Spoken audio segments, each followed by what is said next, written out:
Αυτή είναι 17 ζεν πρεμιέ του παλιού ελληνικού κινηματογράφου. Αλέκος Αλεξανδράκης γεννήθηκε στις 27 Νοεμβρίου του 1928 και έφυγε από τη ζωή στις 8 Νοεμβρίου του 2005. Ήταν φινετσάτος, γοητευτικός, με χαρισματικό ταλέντο, καθώς και πλούσια παιδεία και μόρφωση. Ο Αλέκος Αλεξανδράκης ήταν από τους καλύτερους και πιο καταρτισμένους Έλληνες ηθοποιούς, αποτελώντας από μόνος ένα λαμπρό κομμάτι της εγχώριας υποκριτικής τέχνης. Τόλης Βοσκόπουλος γεννήθηκε στις 26 Ιουλίου του 1940 και έφυγε από τη ζωή στις 19 Ιουλίου του 2021. Ήταν τραγουδιστής καθώς και ηθοποιός. Ο Τόλης Βοσκόπουλος, ο πρίγκιπας του ελληνικού τραγουδιού, όπως καθιερώθηκε να αποκαλείται, ήταν ένας από τους σημαντικότερους και πιο εμπορικούς Έλληνες τραγουδιστές, με συχνές εμφανίσεις και σε κινηματογραφικές ταινίες της χρυσής εποχής του ελληνικού κινηματογράφου. Θεωρούταν ένας γόης της εποχής. Γιάννης Βόγλης γεννήθηκε στις 30 Σεπτεμβρίου του 1937 και έφυγε από τη ζωή στις 20 Απριλίου του 2016. Ήταν καταξιωμένος ηθοποιός, ευθυτενής, με διαπεραστικό βλέμμα. Ο Γιάννης Βόγλης ήταν πάντα συνεπής και πειθαρχημένος στην τέχνη του, ερμηνεύοντας ρόλους απαιτητικούς τόσο στο θέατρο όσο και στον κινηματογράφο. Λευτέρης Βουνάς γεννήθηκε το 1942 και έφυγε από τη ζωή την 1η Ιουλίου του 1987. Ήταν ο γόης της δεκαετίας του 60 και υπήρξε ένας από τους δευτεραγωνιστές του ελληνικού κινηματογράφου που ξεχώρισε για την ομορφιά αλλά και για την υπέροχη υποκριτική του υπόσταση. Γοητεύοντας τόσο την Ειρήνη Παπά όσο και τους Δημήτρη Χόλ και Έλλη Λαμπέτη, με τους οποίους ήταν και στενοί φίλοι. Δυστυχώς δεν πρόλαβε να ξετυλίξει το υπέροχο ταλέντο του, καθώς έφυγε πολύ νωρίς από τη ζωή του. Νίκος Γαλανός γεννήθηκε στις 20 Δεκεμβρίου του 1945 και έφυγε από τη ζωή στις 19 Μαΐου του 2025. Ήταν κράμα ταλέντου, γοητείας και έντονης εκφραστικότητας. Ο Νίκος Γαλανός έχτισε ένα διαχρονικό προφίλ, χαρίζοντάς μας ερμηνείες γεμάτες ένταση και ευαισθησία, δημιουργώντας χαρακτήρες που παραμένουν ζωντανοί στη μνήμη μας. Σταμάτης Γαρδέλης γεννήθηκε την 1η Μαΐου του 1960 και σήμερα είναι 65 ετών. Ξεκίνησε την καριέρα του το 1981 σε ηλικία 21 ετών, όταν πρωταγωνίστησε στη ταινία του Γιάννη Ταλιανίδη «Τα Τσακάλια». Αμέσως καθιερώθηκε και έγινε ιδιαίτερα γνωστός και αγαπητός στον κόσμο, καθώς και στην νεολαία της εποχής και κυρίως στο γυναικείο πληθυσμό, καθώς θεωρείται ένας από τους ζεν πρεμιέ του ελληνικού κινηματογράφου. Φέδων Γεωργίτσης γεννήθηκε στις 26 Ιανουαρίου του 1939 και έφυγε από τη ζωή την 1η Μαρτίου του 2019. Ήταν ο γόης του ελληνικού σινεμά με το αρένοπο αλλά και ευαίσθητο παρουσιαστικό του. Καθιερώθηκε ως ζεν πρεμιέ και στη συνέχεια αναδείχθηκε μεταξύ των σημαντικών πρωταγωνιστών της εποχής.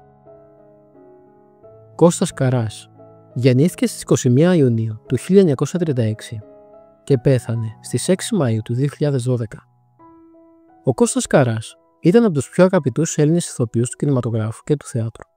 Διέγραψε σπουδαία καριέρα, διακρινόμενος για την ικανότητά του να ερμηνεύει με την ίδια ευκολία, αλλά και με μεγάλη επιτυχία εντελώς διαφορετικούς ρόλους, τόσο σε δράματα όσο και σε κωμωδίες.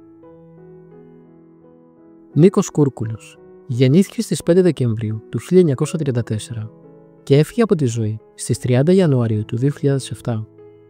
Ήταν ο απόλυτος στάρ τη χρυσή δεκαετία του 60, όταν και μόνο το όνομά του αρκούσε για να έχει μια ταινία εισπρακτική επιτυχία.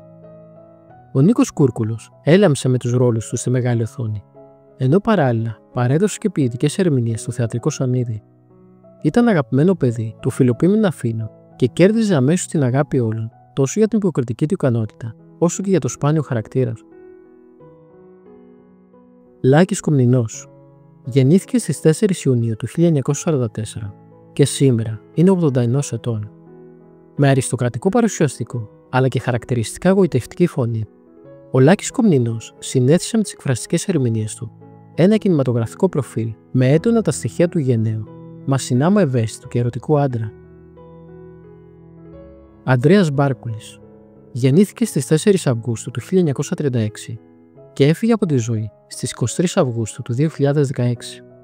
Με ευγενική φυσιογνωμία και φυσική γοητεία, ο Ανδρέας Μπάρκουλης ήταν ένας από τους πιο δημοφιλείς ζεν πρεμιέ του ελληνικού κινηματογράφου. Και αν για χάρη του δημιουργήθηκε το ιστορικό σλόγγαν «Κορίτσιο Μπάρκουλης», Το σίγουρο είναι πως ήταν πεγγισμένος με αστήρευτο ταλέντο και ικανότητα να ξεχωρίζει σε δραματικές αλλά και κωμικές ταινίες. Ανδρέας Ντούζος γεννήθηκε στις 17 Απριλίου του 1934 και πέθανε στις 29 Απριλίου του 2013. Ήταν σημαντικός και ταλαντούχος ζεν πρεμιέ του ελληνικού κινηματογράφου αλλά και του θεάτρου. Ο Ανδρέας Ντούζος είχε το προσόν να ερμηνεύει με φυσικότητα τους ρόλους του και να τους δίνει χρώμα με την αέρνη φυσιογνωμία του που ξυπνάει νοσταλγία για το παλιό καλό ελληνικό σινεμά. Δημήτρης Παπαμιχαήλ γεννήθηκε στις 29 Αυγούστου του 1934 και πέθανε στις 8 Αυγούστου του 2004.